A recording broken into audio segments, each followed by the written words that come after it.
ગઈકાલે કલેક્ટરને કોંગ્રેસ પક્ષ દ્વારા અને પોલીસ કમિશનરને એક પત્ર પાઠવવામાં આવ્યો છે કે આ જમીન કૌભાંડ છે, 20,000 કરોડનું કૌભાંડ છે. બહારના લોકો અહીંયા રહેતા હોય, જેના મકાન એમને બંધ પડેલા હોય, એના ખોટા દસ્તાવેજ કરવામાં આવ્યા છે.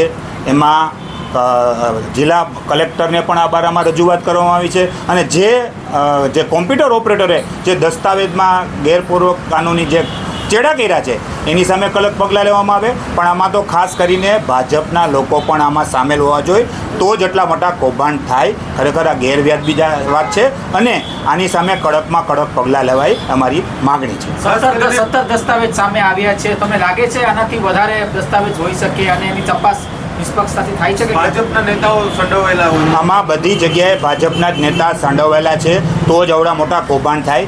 નાના કોઈ કોમ્પ્યુટરવાળાની એની કોઈ હેસિયત નથી, પણ આમાં મોટા લોકો ભાજપના લોકો સામેલ છે એવી અમારી માગણી છે.